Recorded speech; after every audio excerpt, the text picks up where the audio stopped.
បាត់ដំបងត្រៀមបើកឆាកព្រឹត្តិការណ៍ពិព័រណ៍ផ្លែឈើបាត់ដំបង2026យ៉ាងអធិកអធមរយៈពេល10ថ្ងៃពេញទីក្រុងបាត់ដំបងត្រៀមខ្លួនរួចរាល់ហើយដើម្បីស្វាគមន៍ភ្ញៀវទេសចរជាតិនិងអន្តរជាតិឆ្ពោះទៅកាន់ព្រឹត្តិការណ៍ដ៏ធំប្រចាំឆ្នាំគឺពិព័រណ៍ផ្លែឈើបាត់ដំបង2026ដែលនឹងប្រព្រឹត្តទៅយ៉ាងអធិកអធមចាប់ពីថ្ងៃទី10ដល់ថ្ងៃទី19ខែកក្កដាឆ្នាំ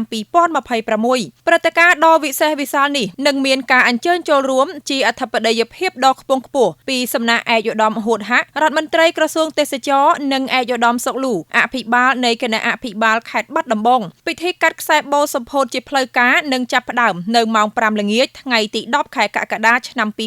2026នៅមុខខ្លងទ្វារសាលាខេត្តចាស់បន្ទាប់ពីការកាត់ខ្សែបូគណៈអធិបតីនឹងអញ្ជើញទស្សនាស្តង់ពិព័រណ៍នានាមុននឹងបន្តដំណើរទៅកាន់មុខសារមន្ទីរប្រវត្តិសាស្ត្រខេត្តចំណុចពិសេសដែលមិនអាចរំលងបានគឺក្បួនដង្ហែផ្សព្វផ្សាយទេសចរនិងផល្លានុផលផ្លែឈើទាំង14ក្រុងស្រុកដោយគណៈអធិបតីនឹងអញ្ជើញជិះរ៉ឺម៉កកង់ធាក់យ៉ាងសប្បាយរីករាយជុំវិញក្រុងមុននឹងត្រឡប់មកកាន់ឆាកកម្មវិធីដើម្បីថ្លែងសន្ទរកថាសំណេះសំណាលជាមួយនឹងមន្ត្រីរាជការអាជីវករនិងភ្ញៀវកិត្តិយសទាំងអស់ឆ្នាំនេះព្រឹត្តិការណ៍នឹងរៀបចំធំជាងឆ្នាំមុនដោយមានកម្មវិធីសប្បាយៗជាច្រើនដូចជា Buffet ទុរេនជាកម្មវិធីពិសេសបំផុតសម្រាប់អ្នកចូលចិត្តទុរេនដោយរៀបចំរយៈពេល3ថ្ងៃគឺថ្ងៃទី10 11 12ធានាគុណភាពពីចំការផ្ទាល់